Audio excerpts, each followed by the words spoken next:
Good girl. अगं सुमी असं काय करतेस? हे बघ मला खात्री आहे जेव्हा केव्हा माझ्यासाठी स्थळ येईल ना तेव्हा ते चांगलंच येईल, कारण माझ्या पाठीशी तुझा आणि देवीचा आशीर्वाद आहे. पण आता हे स्थळ निशीसाठी आलं म्हणजे निशीचंही नशीब चांगलंच आहे ना. हो पण हे स्थळ तुझ्यासाठी आलं होतं ना. अगं हो पण ते आता निशीच्या नशिबात आहे ना, माझ्या नाही.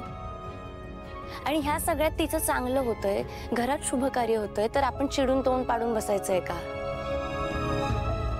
आणि तू का अशी वागतेस?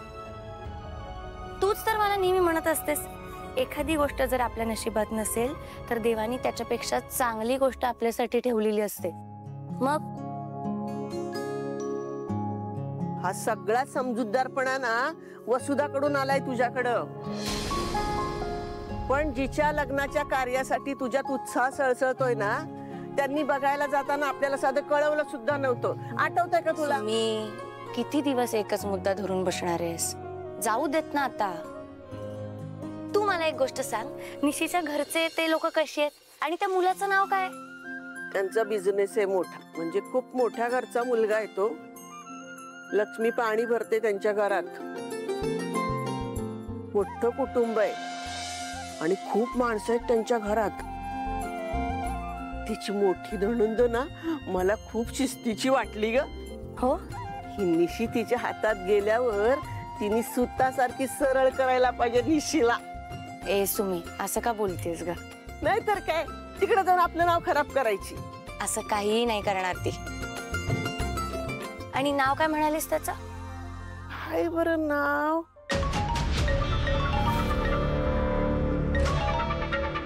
केडीचा वाढदिवस आहे नाही का?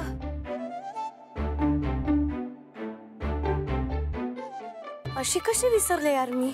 हा ते ना, तुम्ही ते कांदे पोह्याच्या कार्यक्रम मध्ये उसरून गेले असाल. काय? तुला कसं कळलं? मला या त्या कत्री कत्रीत बोलला बॉस मला. सुनो सुनो हो गांव वालों, आज की ताजा खबर सुनो. ये हमारे बॉस को देखने के लिए स्थळ आ रहा है हो. कत्री? ओ ओ बॉस, मी नाही सांगितलं, मी सगळ्यांना बातम्या देतो. या फातिमाने सांगितलं मला. फातिमाला? बॉस मी कशाला काय सांगू? मी काही नाही सांगितलंय बॉस. मला या टेक्नोने सांगितलं. आली गाडी माझ्यावरती. टेक्नो? मी कशाला यांना हे सगळं सांगू बॉस? माझा काय संबंध या सगळ्यामध्ये?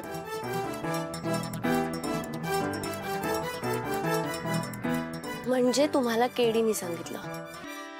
खरं सांगा.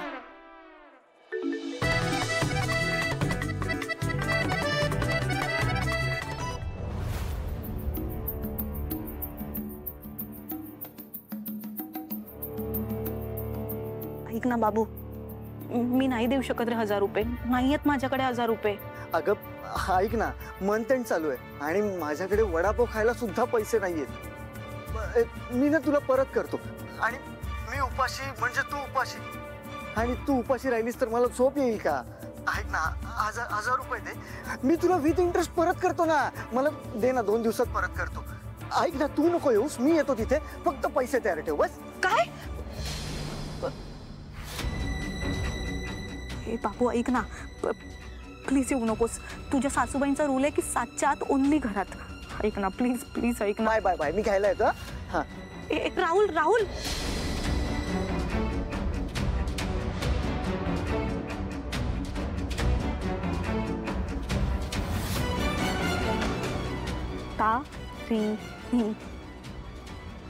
तारिणी सांगा ना, केडीने सांगितलं ना तुम्हाला? बॉस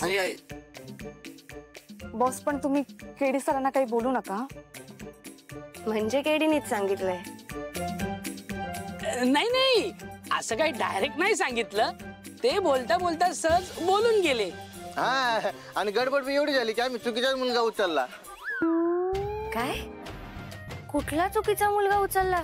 मुद्दा चुकीचा उचलला.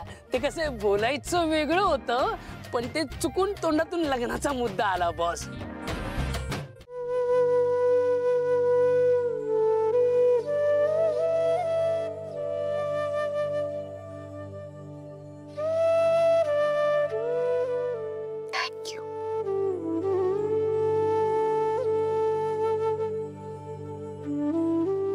अजिबात आई रडणार नाही. आता मम्मा अजिबात रडणार नाही, हो ना? इरा, मला माहितीये की तुला बोलता येत नाही. 9 महिने तू माझ्या पोटात होतीस